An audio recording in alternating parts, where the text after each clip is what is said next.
Yellow ఎందుకే అక్కడికి పోతావు? అక్కడ సగినం చెప్తారు, అక్కడ పేర్లు పిలుస్తారు, అక్కడ గాలి ఊతారు. గాలి ఊదే వాళ్ళు ఉన్నారు అక్కడ అంటే పడిపోతారు. వీడు ఎందుకు ఊతాడు ఈయనకి తెలుదు, వాడు ఎందుకు పడతాడు వానికి తెలుసు. నవ్వద్దండి, సీరియస్గా ఆలోచించండి. ఒక ఆయన టచ్ అంటాడు, మొత్తం కుప్ప పడిపోతారు. ఆని లేపి ఏరా బాబు ఉంటే పడియాడ బాగా పక్కకి వెళ్ళిపోయింది నిన్న, ఈయన నడక మారిపోతారు. ఈ విచిత్రమైన అద్భుతాలు ఎక్కడ కనిపెట్టినారో మనకు తెలియదు. యేసు ప్రభువుకు రాదా ఈ మంత్రాలు? యేసు ప్రభు టచ్ అని అంటే పిలాతు పడిపోయి ఉంటాడా లేదా? పడిపోయి ఉంటాడా లేదా? యేసు ప్రభు టచ్ అంటే హేరోదు పడిపోయినా లేదా? ఎంతో కాలం నుండి హేరోదు ఆయన చేసే అద్భుతం చూడాలని చాలా యాంగ్జైటీగా ఉన్నాడు. హేరోదు అడిగిపోయి హేరోదు టచ్ అని అంటే సింహాసనం నుండి ఎగిరి కింద పడి ఉంటు. ప్రభుకి అంత శక్తి ఉండు లేదు. టచ్ క్వశ్చనే లేదు. ఇది ఎవడు కనిపెట్టినాడో టచ్ మనకు తెలియదు. దయచేసి గమనించాల్సింది, నేను ఇట్లా వ్యంగ్యంగా మాట్లాడుతున్నానని మీరు అనుకోకూడదు. కూర్చొని మీరే ఆలోచించండి, ఎంత పిచ్చి పనులు చేస్తున్నారో మీకే అర్థమవుతుంది. దైవ జ్ఞానంతో మీరు ఆలోచించండి, ఇది నిజమా నిజం కాదానని. నశించిపోతున్న ప్రజలకి కావాల్సింది సువార్త, కానీ నశించిపోతున్న ప్రజలకి మాయలు జిమ్మిక్కులు కానే కాదు. నన్ను గమనించాలి. ఒక ఆయనకు నాకు పెద్ద హోర్ పోరాటం పడింది, పెద్దగా వాగ్వాదం పడితే ఆయన అన్నాడు, అయితే టచ్ అంటే పడిపోరా అన్నాడు. ఎక్కువ మాట్లాడొద్దు నాతో, నేను ఇంకా పిచ్చోని, నా సంగతి నీకు తెల్దు.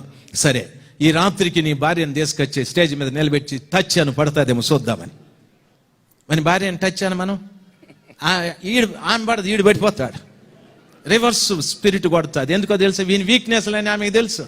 అనలేడు టచ్ అని. టచ్ అంటే ఆమె పడదు, ఈడు పడిపోతాడు. కమాన్ అన్నా, అట్లా కుదరదు అన్నాడు. ఇంకెట్లా కుదురుతుంది?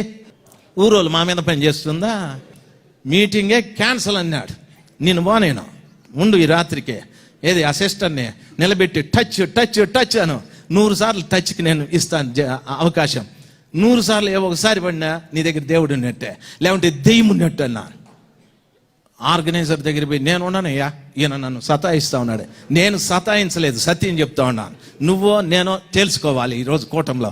ఓకే రా, రాత్రికి ఎప్పుడు వెళ్ళిపోయినాడు ఈ టచ్ వెళ్ళిపోయినాడు.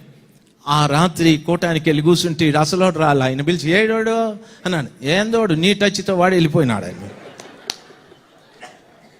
ఆయన అందరూ టచ్ కోసం కనిపెడతా ఉన్నారు కదయ్యా అన్నాను. నువ్వేం ఊరికే సతాయిస్తావా అయ్య గారు? మరి పెండ్లాన్ని టచ్ చేయమన్నామంటే ఆమె పడుతుందా అవుతుందా అని. పోనీ మీ భార్యను నిలబెట్టేది అని. భలే ఉంది, మా భార్య పడిపోతే ఏం భయాలో చూడు. ఈయన భార్య పడిపోతే దెయ్యం పోయింది అన్నట్టు. ఆయన భార్య పడదు అసలు, ఈయన భార్య పడిపోతే ఈయన భయం, ఆయన భార్య పడదని వానికి భయం. వీళ్ళిద్దరు పడిపోతారని నాకు ధైర్యం. పోవాల్సింది ఎదుటి వ్యక్తి కాదు, కానీ ఎదుటి వ్యక్తిలో ఉన్న చెడు పడిపోవాలి.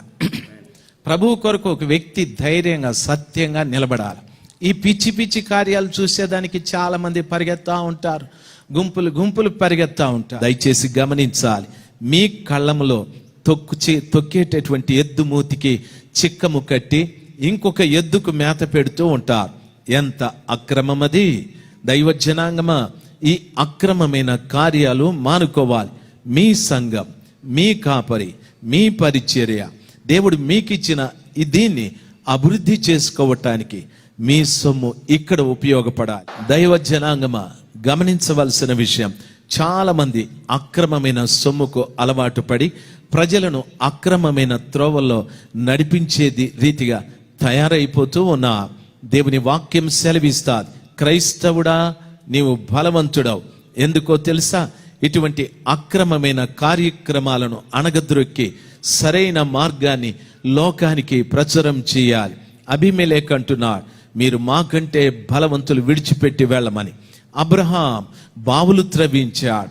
అదే రీతిగా ప్రతి క్రైస్తవుడు కూడా ప్రజలకు ఉపయోగకరమైన కార్యాలే చేయాలి, కానీ ప్రజలకు ఉపయోగం లేని కార్యాలు చేయకూడదు.